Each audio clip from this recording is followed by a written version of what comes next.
Hello hi. ഇന്ന് വിദ്യാരംഭമായിട്ട് ഞങ്ങൾ രാവിലെ കുളിച്ചിറങ്ങി അമ്പലങ്ങളിലൊക്കെ പോയിട്ട്, കാരണം മക്കളെ പൂജ വെച്ചേക്കുന്ന ബുക്കൊക്കെ എടുക്കണമായിരുന്നല്ലോ. അവിടെ ചെന്ന് തൊഴുത്ത് പ്രാർത്ഥിച്ച് ഞങ്ങൾ പൂജ വെച്ച ബുക്കെല്ലാം എടുത്ത് പുറത്തേക്ക് വരാൻ നിൽക്കുകയായിരുന്നു.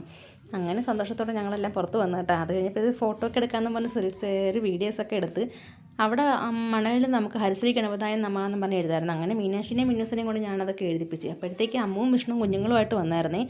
ശിവാനി മോൾക്ക് ഇന്ന് വിദ്യാരംഭം കുറിക്കുന്ന ദിവസമായിരുന്നു. ആൾ ഭയങ്കര നിലവിളിയും കരച്ചിലൊക്കെ ആയിരുന്നു. അവസാനം എഴുതുന്ന രക്ഷയില്ലായിരുന്നു. അവസാനം പിന്നെ വിഷ്ണുവിനെ മാറ്റിയിട്ട് ഞാൻ കയറിയിരുന്നു. എന്നിട്ടും ഭയങ്കര വാശിയും പിടിവാശിയൊക്കെ ആയിരുന്നു. ഏതാണ്ട് ഒരുവിധം എങ്ങനെയെങ്കിലും ഒപ്പിച്ച് എടുത്തിട്ടുണ്ട്. അത് കഴിഞ്ഞപ്പോഴത്തേക്ക് അവൾ ഓടിച്ചാടി കളിയും ചിരിയൊക്കെ ആയി. അങ്ങനെ ഒരു കരഞ്ഞ ലക്ഷണമില്ല. പിന്നെ മിന്നൂസിൻ്റെ ജിടെക് കമ്പ്യൂട്ടർ എഡ്യൂക്കേഷൻ്റെ വകയായിട്ട് ഹരിശ്രീ കുറിക്കായിരുന്നു. അങ്ങനെ അതൊക്കെ ഞങ്ങൾ എഴുതിപ്പിച്ച് മീനാക്ഷിയെ എഴുതിപ്പിച്ചായിരുന്നു. പിന്നെ അവിടെ ഗാനാർച്ചന ഉണ്ടായിരുന്നു. അതൊക്കെ കേട്ട് ഞങ്ങളിതാ കുറച്ച് ഫോട്ടോസ് സെൽഫിയൊക്കെ എടുത്ത് വീട്ടിൽ വന്നു. അവിടെ നിന്നും കുറേ ഫോട്ടോസൊക്കെ എടുത്തു. അപ്പോൾ അത്രയുള്ളൂ. ടാറ്റാ.